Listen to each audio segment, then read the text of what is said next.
Bueno, el caso de Brecht, que explota en Brasil con el Lava Jato, que no es solo de Brecht, que es un conjunto de empresas constructoras y no constructoras brasileñas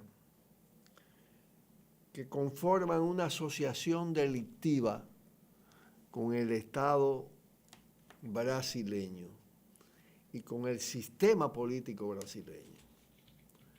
Eso luego rebota en una investigación en Estados Unidos a propósito de las vías que utilizó Odebrecht para sus prácticas corruptoras. República Dominicana tiene un lugar muy destacado, muy alto,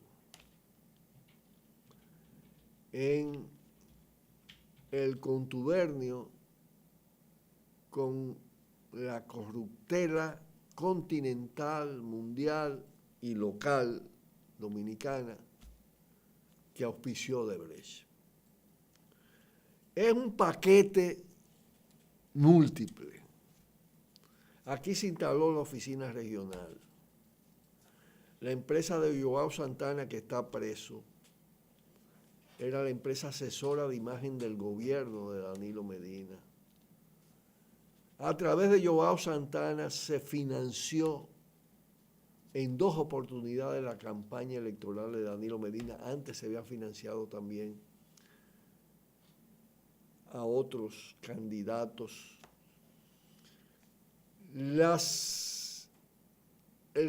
la administración de Danilo Medina crece extraordinariamente las obras de Odebrecht en el país, obras sobrevaluadas en grande.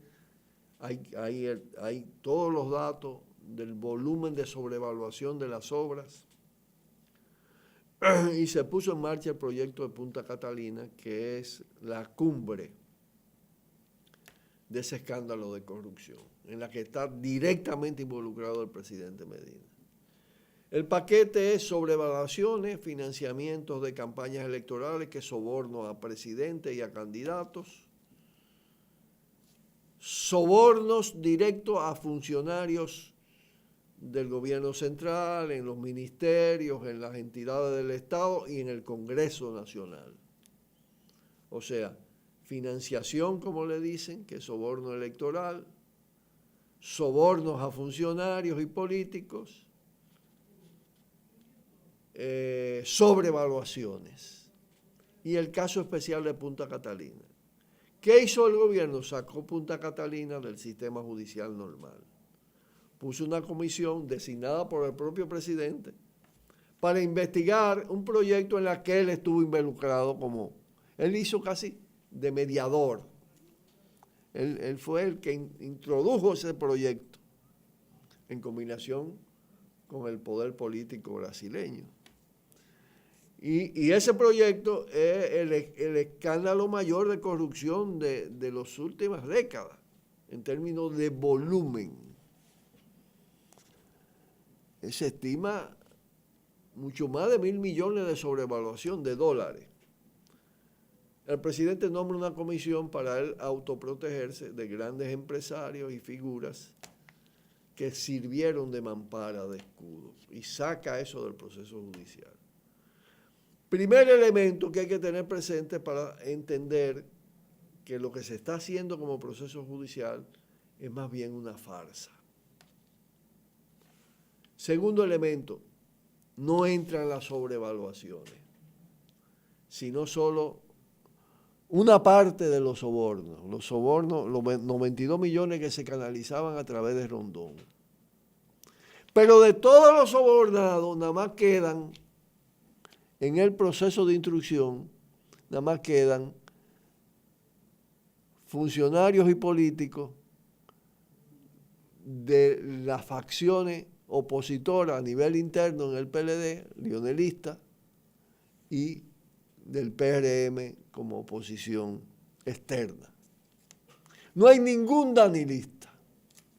Y el grueso de los sobornados queda fuera.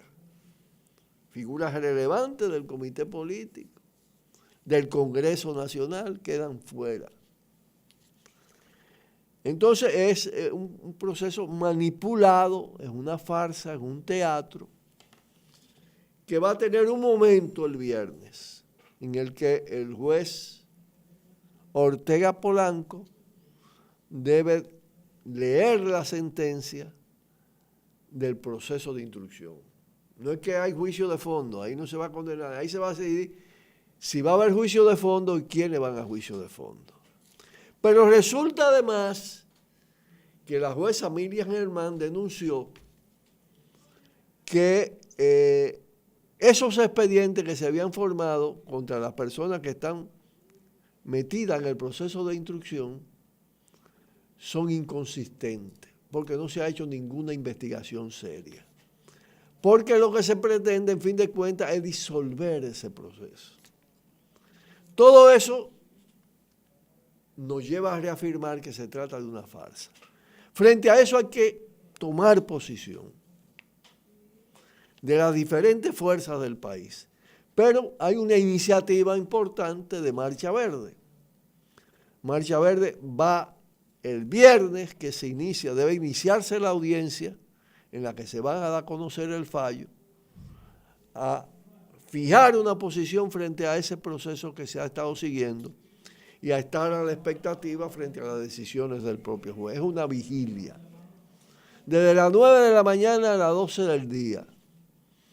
Así que lo estamos invitando a seguir acompañando este importante proceso de confrontación con un sistema judicial, con un mecanismo de corrupción que está protegido por un régimen de impunidad. Y el Ministerio Público, el Procurador General de la República, es un instrumento del mecanismo de corrupción y del régimen de impunidad. Es el primer factor que opera dentro de esto para hacer de ese proceso una farsa, porque depende del Poder Ejecutivo y porque evidentemente el juicio o el proceso sobre Odebrecht, y especialmente en lo que se refiere a Punta Catalina, es un proceso que inculparía. No hay manera de sacar ahí las responsabilidades de dos expresidentes, Hipólito Mejía, Leonel Fernández y sobre todo del presidente actual. Y digo sobre todo porque el mayor volumen de sobrevaluaciones y la mayor implicación en Punta Catalina está a cargo el responsable de tal estafa es Danilo Medina y naturalmente su equipo con Bichara, con Gonzalo a la cabeza. Así que vamos a repudiar la ausencia de justicia en la República Dominicana y reclamar cambios estructurales en dirección a que finalmente el país pueda encauzarse por una institucionalidad que permita hacer justicia y erradicar la corrupción que está tan enraizada en el poder establecido en la República Dominicana. Pausamos y volvemos. Cuidado, cuidado. Tiro